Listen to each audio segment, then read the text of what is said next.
믿음으로 고백하십시오. 로마서 10장 8절부터 10절 말씀으로 함께 은혜 나누겠습니다.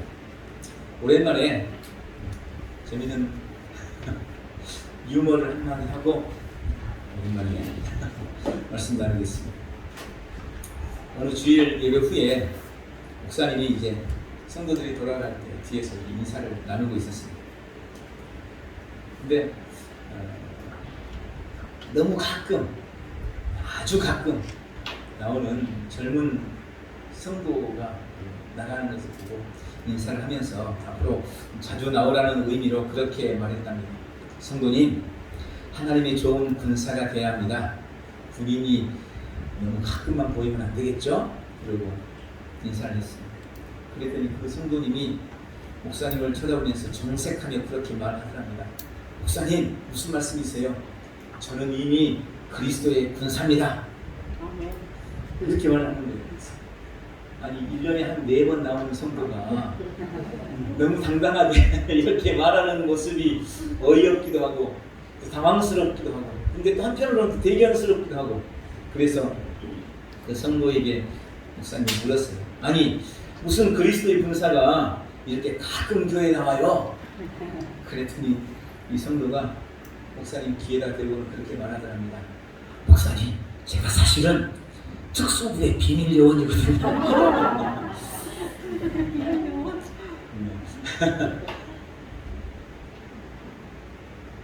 수많은 그리스도인들이 있지만 그중 극소수의 사람만이 깨닫고 있는 중요한 영적 원리가 있습니다.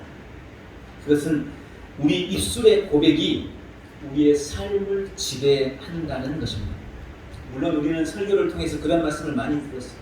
얼마나 말이 중요한지. 그래서 우리가 말을 어떻게 해야 하는지, 말을 잘한다는 게 얼마나 중요한지 우리는 많이 말씀을 들었습니다. 그러나 그것을 실제로 믿고 우리의 삶에 적용하면서 살아가는 사람은 정말 많지 않습니다. 다시 한번 말씀드립니다. 입술의 고백이 우리의 삶을 지배하는 것입니다.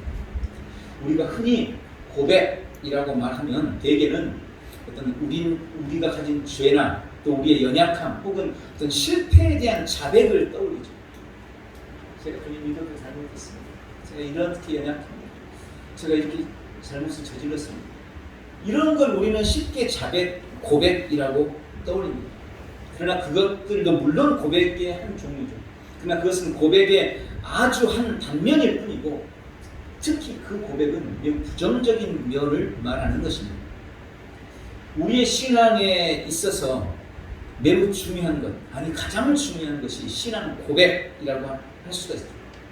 신앙 고백은 내가 하나님을 어떻게 생각하느냐, 내가 예수님을 누구라고 하느냐, 이게 신앙의 고백이에요. 그래서 우리가 잘 아는 아주 유명한 신앙의 고백이 있죠. 베드로가 했던 마태복음 16장 16절에서 고백했던 베드로의 고백. 주님은 그리스도시요 살아계신 하나님의 아들이십니다. 여러분, 예수님은 이 베드로의 신앙 고백을 들으시고 박수를 쳤죠. 야, 맞다. 베드로야, 너 정말 대단하다. 그러나 이것을 알게 하시는 분은 네가 아니라 하나님이시다. 내가 너의 이 고백 위에 내 교회를 세울 것이다. 음부의 권세가 틈타지 못할 것이고 네가 땅에서 무엇이든지 매면 하늘에서도 매일 것이고 네가 땅에서 무엇이든지 풀면 하늘에서 풀릴 것이다. 여러분, 이 베드로의 한마디 고백이, 신앙의 고백이 예수님부터 엄청난 은혜를 끌어냅니다. 지난주 우리가 말씀 묵상에 대한 말씀을 함께 나눴습니다. 묵상의 의미를 소개하면서 묵상이 크게 3가지라고 했습니다. 이건 단계라고 봐도 되고 묵상의 어떤 3가지 분류라고 생각을 하셔도 됩니다. 첫 번째, 묵상이란 깊이 되뇌이고 깊이 생각하는 거다. 하나님의 말씀을 깊이 내 속에서 계속 되뇌이고 깊이 생각하는 것. 이게 묵상이다. 두 번째, 묵상이란 작은 소리로 중얼거리고 읊조리면서 고백하는 것. 계속 입으로 읊조리며 고백하는 것. 그리고 세 번째, 말씀 묵상이란 사자처럼 으르렁거리고 포효하는 것이다. 선포하는 것이다. 여러분, 이게 묵상이라는 단어가 가진 세 가지 의미예요. 그러니까 말씀 묵상하면 우리는 그냥 속으로만 생각하고 이게 묵상이라고 생각하는데 그렇지 않아요. 우리가 말하는 어떤 명상이나 참선, 이게 묵상이 아닌 거예요. 그런데 오늘 함께 나눌 이 고백이라는 말씀, 고백 기록, 고백 선포, 뭐 이렇게 말씀드릴 수 있는데, 이것은 그 의미가 소리를 내서 읊조리는, 말 그대로 고백합니다. 그리고 때로는 선언하고 선포하는 것입니다. 그러니까 말씀 묵상 안에 두 가지 의미가 이 고백 안에 담겨 있는 거예요. 그러니까 이 고백은 말씀 묵상에 매우 중요한 일환이 되는 것입니다. 우리 신앙생활에 있어서 절대적으로 영향력을 미치는 가장 중요한 것이라고 감히 말씀드릴 수 있습니다. 근데 제가 이 고백에 대해서 이제 대략적인 말씀을 드리려고 하는데, 제가 준비를 하다 보니까 한 주간은 부족해요. 그래서 이번 주하고 다음 주까지 이 고백에 대한 아주 기본적인 개념들을 함께 나누려고 합니다. 계속 말씀을 드리지만 그동안 우리가 말씀을 통하여서 신앙의 어떤 기본과 기초들을 다시 한번 점검을 했어요. 그 모든 말씀들을 왜 나눴느냐? 결국은 바르게 고백하고 바르게 기도하고 바르게 선포하기 위해서 지금까지 말씀을 드리는 것입니다. 그러니까 오늘 말씀, 또 다음 주 말씀, 이 고백에 대한 말씀을 놓치면 그동안 우리가 말씀을 들으면서 우리 마음속에 다졌던 것들을 절반도 못 얻는 결과가 될 수 있어요. 그래서 말씀을 잘 듣고 잘 새기면서 우리의 삶의 자리에 말씀의 은혜와 능력을 누리게 되시기를 예수님의 이름으로 축원합니다. 자, 그럼 첫 번째로 고백이란 무엇일까요? 고백이란 우리가 믿는 바를 우리의 입으로 말하는 것입니다. 입으로 말하는 것. 고백이라는 것은 흔히 세 가지 의미를 갖습니다. 첫 번째, 고백은 우리가 믿는 바를 확고히 하는 것입니다. 내가 무엇을 믿고 있는지는 나의 입술의 고백을 통해서, 나의 말을 통해서 분명해지고 확고해지는 거예요. 머릿속으로는 잘 알아요. 믿고 있어요. 그런데 이걸 말 안 하면 이게 분명하지가 않아요. 말을 통해서 내가 믿고 있는 바가 확고해져. 이게 고백이 갖는 중요한 의미입니다. 두 번째는, 고백은 우리가 아는 바를 증거하는 것입니다. 내가 알고 있어요. 근데 이것이 증명되고 증거가 되려면 반드시 입으로 말이 되어야 됩니다. 고백되어야 됩니다. 특히 신앙에서 우리가 하나님, 예수님, 성령님 혹은 성경 등등 우리 신앙에 있어서 매우 중요한 핵심들에 대한 지식을 우리는 마음속으로만, 머릿속으로만 가지고 있어서는 안 되고, 이것을 우리가 말을 통해서 내가 그걸 알고 있다는 것을 증명하고 증거하는 것입니다. 여러분, 머리로는 알겠는데 입으로 표현이 안 돼요. 그럼 이건 명확하게 모르는 것입니다. 입으로 표현돼야 발휘하는 거예요. 세 번째, 고백은 품고 있는 것을 드러나게 하는 것입니다. 품고 있는 것을 드러내 보이는 것. 이게 고백이에요. 내 안에 가득한 주님께 대한 사랑이나 주님이 내게 주신 비전 혹은 내가 믿고 있는 바를 말을 통해 드러내는 것입니다. 또 우리 안에 우리 주님이 허락해 주신 건강, 생명, 부여, 의, 능력, 축복, 승리, 이김, 이 모든 것들은 결국 우리의 말을 통해서 우리의 삶으로 드러나게 된다는 것입니다. 입으로 말할 때 드러나는 겁니다. 우리의 믿음은 반드시 입으로 선포되어야 하고 고백되어져야 합니다. 그래야 그 믿음이 효력을 발휘하기 때문입니다. 마가복음 11장 23절에 내가 진실로 너희에게 이르노니 누구든지 이 산더러 들리어 바다에 던져지라 하며 그 말하는 것이 이루어질 줄 믿고 마음에 의심하지 아니하면 그대로 되리라. 우리가 너무나 잘 알고 있는 말씀이지만 사실 이것은 너무나 놀라운 말씀입니다. 네가 원하는 말을 말하라. 그리고 믿으면 그대로 될 것이다. 말하지 않으면 소용이 없어요. 말해야, 그리고 믿어야 그대로 되어진다는 것입니다. 원하는 것을 반드시 말하라고 말씀하십니다. 그냥 믿고만 있으면 안 된다는 거예요. 고린도서 4장 13절도 이렇게 말씀합니다. 기록된 바 내가 믿었으므로 말하였다 한 것 같이 우리가 같은 믿음의 마음을 가졌으니 우리도 믿었으므로 또한 말하노라. 여러분, 내가 믿었으므로 말하였다 한 것처럼 우리도 또한 믿었으므로 또한 말한다. 이게 바울의 믿음의 표현입니다. 바울은 자신이 믿었기 때문에 말한다고, 말하고 믿는다고 분명하게 말씀하고 있는 것입니다. 믿으면 그 믿음만을 말해야 된다. 그러면 무슨 말이든지 그냥 말만 하면 된다는 말입니까? 그에 대해서 오늘 본문 로마서 10장 8절이 이렇게 설명합니다. 그러면 무엇을 말하느냐? 말씀이 내게 가까워 네 입에 있으며 네 마음에 있다 했으니 곧 우리가 전파하는 믿음의 말씀이라. 우리는 하나님의 말씀을 듣고 그것을 내 마음에 품습니다. 하나님의 말씀이 들려질 때 그것을 우리 마음에 품는 거예요. 그리고 내 마음에 있는 그 말씀을 내가 믿음을 담아서 입으로 고백할 때 내 마음속에 담겨있는 하나님의 말씀을 내 믿음을 담아서 내가 입으로 선포하고 고백할 때 이것이 바로 믿음의 말씀이 됩니다. 그때 역사가 나타난다고 말하고 있는 것입니다. 하나님의 말씀을 내 입으로 말하는 것, 내가 가진 믿음을 말로 표현하는 것, 그것이 바로 고백인 것입니다. 그러면 두 번째로 왜 고백해야 합니까? 왜 고백해야 합니까? 거듭난 사람과 거듭나지 않는 사람의 차이는 단지 교회 다니고 안 다니고의 차이가 아닙니다. 여러분, 거듭난 사람은 거듭나지 않는 사람이 말하지 않는 것을 말한 사람이에요. 이 말이 좀 어렵습니까? 거듭난 사람은요, 거듭나지 않는 사람이 한 완전히 다른 말을 가지고 있다. 거듭나지 않는 사람은 죽었다 깨어나도 이 말을 못합니다. 거듭나지 않는 사람은 이 말을 못했기 때문에 거듭나지 못해요. 이 말을 하지 않기 때문에 거듭나지 않는 것이라는 겁니다. 오늘 읽은 로마서 10장 10절이 바로 그 말씀이에요. 이는 사람이 마음으로 믿어 의에 이르고 입으로 고백하여 구원에 이르기 때문이라. 킹제임스에서 이렇게 말합니다.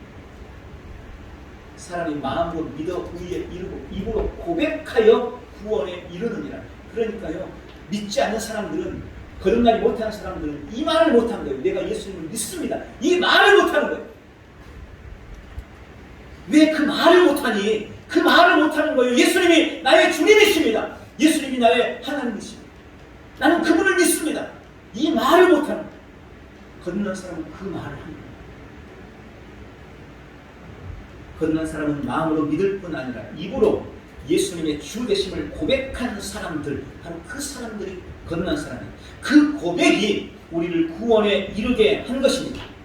이 입의 고백이 우리가 거듭나는 데 적용되는 것처럼 구원이 주는 혜택들을 누리는 데 있어서도 이 입의 고백이 동일하게 적용된다는 것을 아셔야 돼요.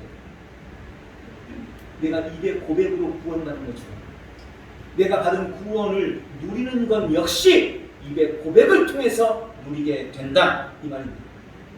성경은 우리에게 건강, 번영, 기쁨, 평안, 성공, 승리, 이 모든 것들이 다 거듭난 자들에게 주신 은혜라고, 바로 거듭난 사람들의 것이라고 분명하게 말씀합니다. 그러나 그것들이 내 입을 통해서 그것이 내 것이라고 고백되지 않으면 우리는 그것을 우리의 삶에 누리지 못하는 것입니다. 고백은 하나님의 말씀에 동의하고 말씀과 같은 것을 말하는 겁니다. 그분이 나에 관해서 말하는 것을 믿고 나도 그와 똑같이 말하는 거예요. 나에 대해서. 여러분, 그게 고백입니다. 그저 마음으로 믿는 것만으로는 충분치 않습니다. 우리는 반드시 그것이 나의 것이라고 나의 입으로 말해야 합니다. 그래야, 반드시 고백해야 우리의 입으로 말하는 그것이 내 삶에 이루어지기 때문입니다. 여러분, 오늘의 나는 지난 시간 나의 입이 말한 결과물입니다. 그래서 혹시라도 지금 우리의 삶이 만족스럽지 못하다면, 뭔가 변화가 필요하다면, 다른 삶을 원한다면 우리가 가장 먼저 해야 할 일은 우리의 말을 바꾸는 것입니다.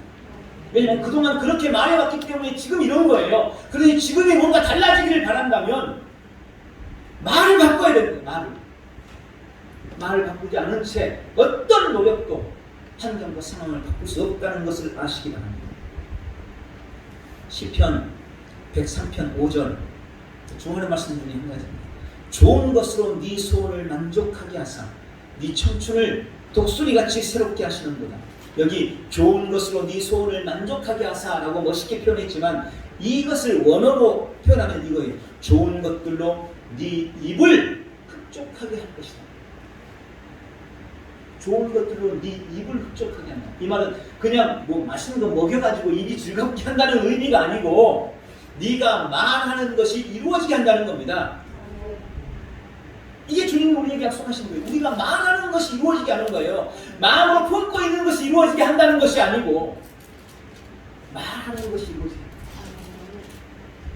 창세기에 요셉이 꿈을 꿨습니다. 그런데 만약 그가 자신이 꾼 꿈을 그냥 마음속에만 간직하고 말하지 않았다면 어땠을까요? 요셉이 자신의 꿈을 말하지 않았다면 그는 형들에게 미움받지 않았을 것입니다. 요셉이 형들에게 그 꿈을 말하지 않았더라면 그는 형들에게 어린 나이에 팔리지도 않았을 것입니다. 그러나 요셉이 만약 그 꿈을 말하지 않았더라면 그 꿈 또한 이루어지지 못했을 것입니다. 그가 말했기 때문에 비록 고난의 길을 걸었지만 그는 그 꿈을 이루고 그 꿈으로 온 세상을 구원한 구원자가 되었던 것입니다. 오늘 본문 10절에 사람이 마음으로 믿어 의에 이르고 입으로 시인하여 구원에 이르느니라. 마음으로 마음 그리고 입으로 입, 마음과 입이 플러스가 될 때 구원의 역사가 나타나는 겁니다. 9절에도 네가 만일 네 입으로 예수를 주로 시인하면 또 하나님께서 그를 죽은 자 가운데서 살리신 것을 네 마음에 믿으면 입으로 그리고 마음으로 두 개가 플러스 될 때 그때 구원의 역사가 나타나는 거예요. 8절에도 그러면 무엇을 말하느냐 말씀이 내게 가까워 네 입에 있고 네 마음에 있다 했으니 곧 우리가 전파하는 믿음의 말씀이다. 말씀이 내 마음뿐만 아니라 반드시 내 입에도 있어야 한다는 겁니다. 그때 주께서 이루신 구원을 누리게 된다고 말씀하십니다. 이제 또 결혼식장에 갔습니다. 뷔페 먹고 왔습니다. 우리가 비싼 뷔페 대전에 몇 군데 있잖아요. 뷔페 가면 엄청나게 정말 평소에는 잘 못 먹어볼 음식들이 쫙 깔려 있어요. 뷔페 돈 내고 있잖아요. 비싼 데는 35,000원 이렇게. 요즘은 그건 별거 아닌가요? 그러면 내가 돈 내고 들어갔으니까 그 뷔페 안에 있는 모든 것들이 다 내 것입니까? 논리적으로는 맞습니다. 내가 다 먹을 수만 있으면 다 내 거예요. 근데 실제로는 그 수많은 음식들이 나를 위해 다 준비되어 있고 내가 돈까지 내고 들어갔지만 실제로 내 것이 되는 것은 내가 먹은 것밖에 안 돼요. 내가 먹는 것만 내 것일 뿐이에요. 나를 위해 준비해놨어요. 내가 먹는 것만 내 것이에요. 주일날 주옥 같은 말씀이 목사님을 통해서 선포돼요. 그런가요? 은혜롭고 감동적인 주옥 같은 말씀이 목사님의 입술을 통해서 선포되고 우리가 그 말씀을 들으면서 오늘 목사님 말씀 정말 은혜롭네, 오늘은 밥 좀 하셨네 뭐 이러면서 은혜를 받아도 그 말씀을 들을 때 잠깐 감동은 받을 수 있지만 만약 그 말씀을 내가 내 삶에서 내 입으로 고백하지 않는다면 그 말씀, 그 설교는 잠깐 감동을 줄 수 있을지는 몰라도 내 삶에 영향을 미치지는 못한다는 것입니다. 들은 말씀을, 은혜받은 말씀을, 그래서 우리 주보에 결단, 기도문 뭐 이런 거 있잖아요. 여러분 거기다가 고백을 적고 그 말씀을 한 주간 동안 고백해요. 제가 월요일 아침마다 고백 기도문을 같이 보내드리잖아요. 그럼 그걸 가지고 매일 반복하면서 고백하셔야 돼요. 그 말씀이 내 입술에서 고백되어질 때 말씀의 은혜와 능력을 나는 내 삶의 자리에서 누릴 수가 있게 되는 것입니다. 그냥 듣고만 아멘, 오늘 말씀 참 좋네, 목사님 좋은 말씀 주셨네, 그래서는 내 삶에 아무런 영향을 또 미치지 못합니다. 너무나 많은 사람들이 마음으로는 믿을 뿐 입으로 고백하지 않습니다. 듣고만 말지 고백하지 않습니다. 그래서 말씀의 역사와 능력을 삶에 누리지 못하는 것입니다. 야고보서 3장 5절, 여러분의 입에서 나오는 말이 하찮아 보이지만 그 말은 무슨 일이든 성취하거나 파괴할 수 있습니다. 잊지 마십시오. 아주 작은 불꽃이라도 큰 산불을 낼 수 있습니다. 이게 야고보서 3장 5절입니다. 큰 배가 아주 작은 키에 의해서 그 배 방향이 결정되듯이 작은 불꽃이 큰 산을 완전히 태울 수 있듯이 내 입의 말이 내 삶을 결정짓는다는 사실을 믿으시기 바랍니다. 자, 이렇게 계속해서 말에 대해서 말씀을 드리면 그럼 누군가는 그렇게 물을 수 있어요. 목사님, 그럼 아무 말도 하지 않으면 어떻게 되죠? 아무 말도 하지 않으면 어떻게 됩니까? 제가 분명하게 말씀드릴 수 있습니다. 여러분, 말을 하든 안 하든 추수는 하게 됩니다. 근데 만약 아무 말도 하지 않았다면 틀림없이 쭉정이 부정적이고 악한 것을 추수하게 될 것입니다. 틀림없습니다. 밭을 한번 생각해보세요. 밭을 그 전해에 열심히 갈아가지고 멋지게 만들어놨어요. 그런데 봄에 아무것도 파종하지 않았어요. 아무 씨앗도 뿌리지 않았어요. 그러면 그 밭에 아무것도 안 납니까? 아닙니다. 내가 씨앗을 뿌리지 않아도 가보면 밭에 뭐가 막 나요. 특히 장마 한번 지나고 나면 엄청나게 뭐가 나 있습니다. 뭡니까? 잡초입니다. 내가 아무것도 뿌리지 않아도 잡초가 나는 거예요. 좋은 게 안 납니다. 여러분, 우리는 삶을 살아가면서 이런 식으로 삶을 살아가요. 내가 아무것도 뿌리지 않고 우리의 삶의 자리에 내가 반드시 뿌려야 할 씨앗이 있다는 사실을 우리는 망각하고 그것을 뿌리지 않아요. 그리고는 될 대로 되겠지. 내가 하나님을 믿고 있으니 하나님이 알아서 해주시겠지. 그런데 잘 안 돼요. 그러면 그때 가서는 하나님을 원망합니다. 여러분, 거듭난 우리가 승리와 통치와 번영의 삶을 살거나 혹 그렇지 못하는 것은 이제 더 이상 하나님의 책임이 아닙니다. 다시 한번요. 거듭난 우리가 승리와 통치와 번영의 삶을 살거나 혹 그렇지 못하는 것은 이제 더 이상 하나님의 책임이 아닙니다.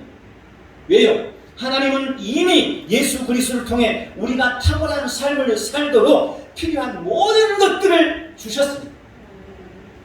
주님께서 이미 주신 것을 가지고 그것을 누리거나 못 누리는 것은 이제 오롯이 우리 책임입니다. 왜? 주님은 이미 주셨습니다. 그런데 우리는 자꾸 주님이 안 주셨다고 생각합니다. 주님은 이미 주셨어요. 이미 그것이 내 안에 들어와 있습니다. 그래서 이제 더 이상 하나님의 책임이 아니에요. 내가 건강하고 번영하고 복된 삶을 사느냐 그렇지 못하느냐는 이제 우리 탓이에요. 자꾸 하나님 앞에 핑계대지 마세요. 주님 앞에 원망하지 마세요. 베드로후서 1장 3절은 그렇게 말씀합니다. 그가 신기한 능력으로 생명과 경건에 속한 모든 것을 우리에게 주셨으니 이는 자기의 영광과 덕으로서 우리를 부르신 이를 알므로 말미암음이라. 그러므로 위대한 삶, 충만한 삶, 풍성한 삶을 살려면 반드시 우리가 그런 은혜를 가지고 있다고, 나는 그런 삶을 살 것이라고 우리의 입으로 고백해야 하는 것입니다. 예를 들어서 내가 신성한 건강 안에서 꾸준히 건강한 삶을 살기를 원한다면 우리는 계속 그것을 우리의 입으로 고백해야 돼요. 나에게는 신성한 건강이 있습니다. 나에게는 신성한 조예의 생명이 있습니다. 나는 그 신성한 조예의 생명으로 인해서 결코 병들지 않으며 나는 언제나 건강하고 강건합니다. 여러분, 매일 아침 하는 이 한마디의 하나의 고백이 우리를 신성한 건강을 누리는 삶을 살게 만드는 거예요. 그거 한마디 하고 건강하실래요? 아니면 아무 말 않고 병든 삶을 사실래요? 매일매일 우리가 해야 할 일은 바로 이 일입니다. 주님이 나에게 주신 것을 나의 입술로 고백하고 내 삶의 자리에서 선포하는 거예요. 그게 내 삶에 임하는 것입니다. 왜 고백해야 합니까? 말하지 않으면 누릴 수 없기 때문입니다. 그럼 세 번째, 누가 고백할 수 있습니까? 그러면 아무나 그렇게 고백만 하면 다 그런 삶을 삽니까? 예수님 안 믿어도 열심히 고백만 하면, 말만 잘하면 다 그렇게 되는 겁니까? 제가 여러분에게 그렇게 질문해 보겠습니다. 만약 우리가 고백해야 할 그 고백을 구약의 성도들이 고백했다면 그들은 그런 은혜를 누릴 수 있었을까요? 정답은 no. 절대로 그럴 수 없습니다. 우리에겐 우리가 믿음으로 고백할 때 그 말씀이 이루어지고 성취되는 근거가 있습니다. 우리에게 우리가 우리의 고백을 했을 때 그 고백이 내 삶에 이루어지고 그 약속들이 내 삶에 성취되는 분명한 근거가 우리에게는 있는 거예요. 그 근거가 뭐냐? 고린도후서 5장 17절 말씀입니다. 그런즉 누구든지 그리스도 예수 안에 있으면 새로운 피조물이라. 이전 것은 지나갔으니 보라 새 것이 되었다. 이 말씀이 근거입니다. 아담과 하와의 범죄 이후 인생은 하나님의 생명과 본성을 잃어버렸습니다. 영이 죽어버렸습니다. 그 결과로 인생에게는 질병과 가난과 불행과 저주가 들어왔습니다. 주님은 그런 속에서 고난당하는 그들을 긍휼히 여기셔서 그래서 하나님께서 구약에 주신 것이 율법이고 제사였습니다. 그 율법을 통해서 제사의식을 통해서 그런 인생의 문제들을 해결해 가도록 주님께서 그걸 주신 거예요. 그러나 그들에게 주셨던 그 율법이, 그들에게 주셨던 그 제사가 짐승의 피를 뿌리며 주 앞에 올려드렸던 그 제사가 불완전한 것이었습니다. 그게 완전한 것이 못됐습니다. 율법과 제사가 주는 은혜는 매우 제한적이었고 일시적인 것에 불과했습니다. 그들은 그 율법을 지키기 위해서 죽을 고생을 했지만 누구도 그 율법을 완벽하게 지킬 수가 없는 거예요. 그래서 그 율법을 좀 어떻게 하면 쉽게 지킬까? 쪼개고 나누다 보니까 율법이 무려 613가지가 됐어요. 그런데 그렇게 나눠놔도 그걸 지킬 수가 없어요. 나중에는 그것이 오히려 그들에게 더 큰 짐이 되고 말았습니다. 짐승을 잡아 피를 흘리고 불태워서 죄사함의 제사를 드립니다. 그래서 용서를 받아요. 그런데 그 제사가 끝나고 집에 돌아가면서 또 죄를 짓는 거예요. 그게 인간이니까요. 열심히 제사 지내서 짐승 잡아 바쳐서 내 죄가 용서받았는데 하나님 감사합니다. 그리고 집에 돌아가는데 또 죄 범하고 있는 거예요. 그렇게 해서 짐승을 잡아 죽이는데 수천, 수만 마리, 수백만 마리의 짐승을 잡아 죽였지만 그럼에도 여전히 그들의 죄는 사해지지 않았습니다. 여전히 죄인인 거예요. 그러니 그들의 간구와 기도는 죄사함을 위한 애통이었고 인생의 결핍과 부정한 것을 구하기 위해 부르짖을 수밖에 없었던 것입니다. 한마디로 그들의 기도는 살려달라는 몸부림이었습니다. 물론 하나님은 그들의 그런 제사와 율법을 지키기 위한 노력과 그들의 간절한 기도를 들으시고 때때로 그들에게 능력을 베푸셔서 그들을 건져주시기도 하고 그들을 용서해 주시기도 하셨고 보호도 해주셨고 복도 주시고 전쟁에서 이기도록 승리도 주셨습니다. 그러나 말씀드린 것처럼 그들은 여전히 죄인이었습니다. 죄로 인해 잃어버린 하나님의 본성과 생명은 회복되지 않았습니다. 여전히 혼과 육체로만 기능하는 사탄 마귀의 지배 아래서 불행한 삶을 살아가는 존재였습니다. 우리가 성경을 통해 알고 있는 소수의 믿음의 사람들, 히브리서에 나오는 믿음의 사람들 있죠. 구약 성경에 기록된 믿음의 사람들, 그들 빼놓고는 아무리 열심히 노력해도 하나님의 기준과 수준에 미치지 못했던 것입니다. 죄인인 그들, 영은 죽은 채 혼과 육체로만 기능하던 그들은 절대 우리가 할 그 고백을 할 수도 없을 뿐만 아니라 만약 그들이 그렇게 고백한다고 하더라도 절대 역사와 성취는 일어나지 않습니다. 고백대로 될 수도 없는 것입니다. 그런데 그러던 중에 약속대로 예수님이 이 땅에 오셨습니다. 하나님이신 그분이, 죄 없으신 그분이 우리 인생을 입고 이 땅에 오셔서 십자가의 죽음과 부활을 통해 완전한 제사를 단번에 드리셨습니다. 그리고 모든 율법을 완성해 버리셨습니다. 인생을 구속하고 통치하던 사탄의 머리를 깨뜨려 버렸고 인생의 오랜 저주와 불행을 완전히 끝냈습니다. 할렐루야. 그게 십자가에서 예수님이 이루신 일인 거예요. 그리고 우리는 그 예수님을 마음으로 믿고 입으로 시인해서 구원을 얻었습니다. 예수님을 믿을 때 우리의 영이 새로 태어났습니다. 우리가 거듭났습니다. 하나님의 자녀가 되었습니다.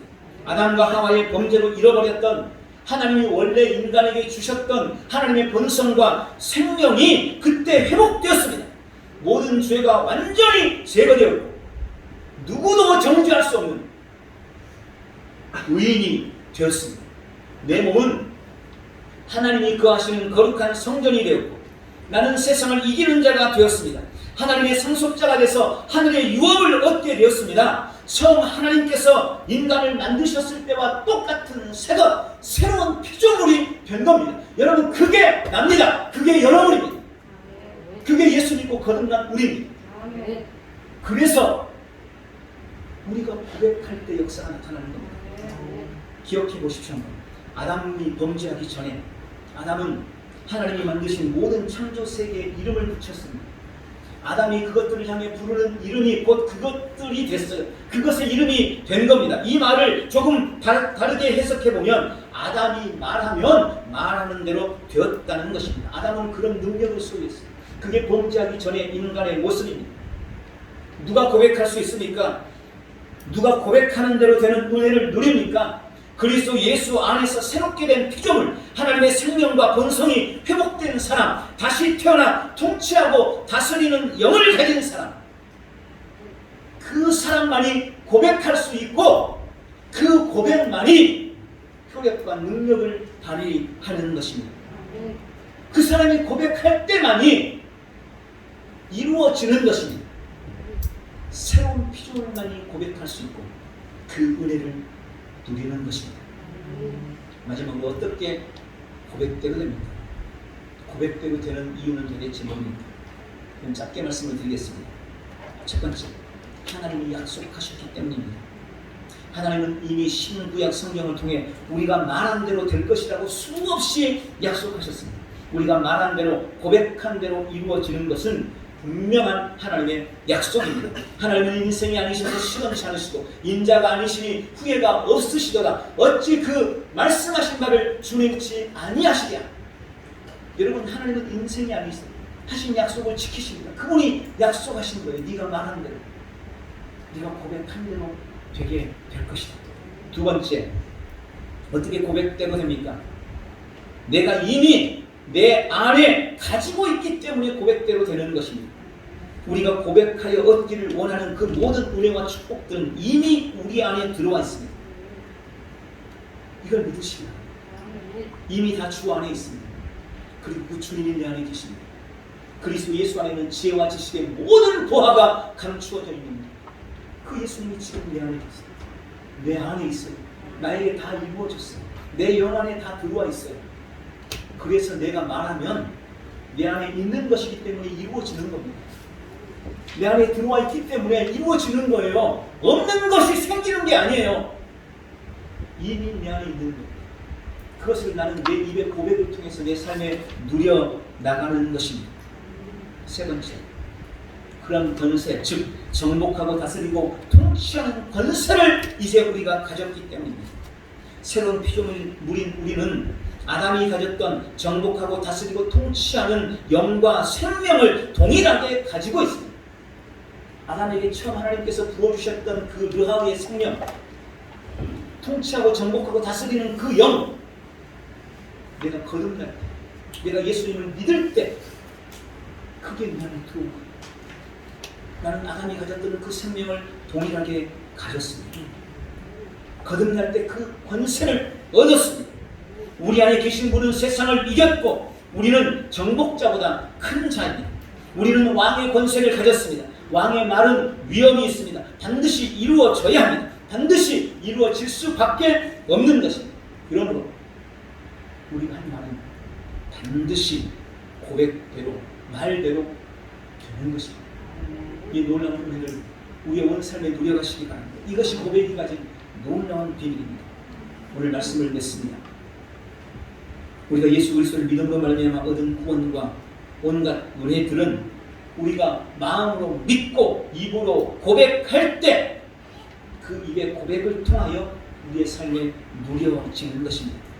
믿는 우리에게 주어진 이 특별한 권세, 고백이 주는 의미를 우리 마음속 깊이 새깁니다. 이번 한 주간도 입술의 고백을 통하여 구원을 누리는 복되고 귀한 성도들이 다 되시길 예수님의 이름으로 축원합니다. 기도하겠습니다. 사랑하는 주님, 믿는 우리에게 주신 구원의 은혜와 은총이 오직 우리의 입술의 고백을 통해서 삶에 누릴 수 있다는 것을 오늘 다시 한번 발견하고 깨닫게 해주셔서 감사합니다. 오늘 고백의 참된 의미를 깨닫고 우리의 매일의 삶에서 고백함으로 구원을 누리리라 결단합니다.